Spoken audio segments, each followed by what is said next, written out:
కళ్యాణం వచ్చినా కక్కొచ్చినా ఆగదని అంటారు కదా మన పెద్దవాళ్ళు. కానీ ఈ చీరకు ముహూర్తం అనేది ఎప్పుడు వస్తుందో ఏమో. తీసుకొని అయితే చాలా రోజులు అవుతుంది, ఇప్పటి వరకు అయితే కట్టుకోలేదు. ఎందుకనంటే నేను తీసుకున్నది బతుకమ్మ రోజు తీసుకున్న చీర. అప్పుడే కుట్టి అయితే బ్లౌజ్ అయితే పక్కకు పెట్టేసి నాకు కట్టుకుందామని ఆ రోజు కూడా కట్టుకోలేదు. సంక్రాంతి కట్టుకుందాం అనుకున్నా, ఆ రోజు కూడా కట్టుకోలేదు. ఇప్పుడు మొన్న శివరాత్రి వచ్చింది కదా, శివరాత్రికి కూడా కట్టుకుందాం అనుకున్నా, ఆ రోజు కూడా కట్టుకోలేదు. మరి దీని ముహూర్తం ఎప్పుడు వస్తుందో ఏమో, అసలు నాకైతే అస్సలు తెలియదు.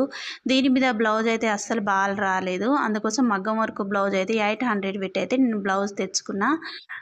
బ్లౌజ్ పీసే తెచ్చుకున్నా. తీసుకుని అయితే నేనే కుట్టుకున్నాను. చాలా చాలా బాగుంది. ఇప్పుడు దీని మీద బ్లౌజ్ అయితే కూడా చూపిస్తాను. చీర చూస్తే చాలా బాగుంది. ఈ సెలక్షన్ వచ్చేసి మా వారిదే, నాది కాదు. చూడండి, ఈ మగ్గం వర్క్ బ్లౌజ్ అయితే నాకు వాళ్ళు రేట్ వచ్చేసి 1000 రూపాయలు అన్నారు. 800కి ఇచ్చారు. ఎందుకంటే పండుగ రోజు తీసుకున్నా కాబట్టి. మామూలుగా తీసుకుంటే 600కి 500కి అలా వచ్చు అన్నట్టు.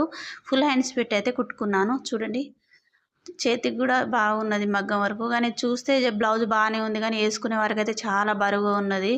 ఏదైనా ఫంక్షన్ పోయినప్పుడు వేసుకుంటే మనకైతే వచ్చి ఇప్పేదాకా అయితే నిమ్మలం ఉండదు అనుకోవాలి.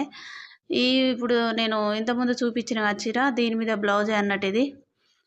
అస్సలు బాగాలేదు. ఎందుకంటే చీర చూస్తే బాగుంది, బ్లౌజ్ చూస్తే బాగాలేదు.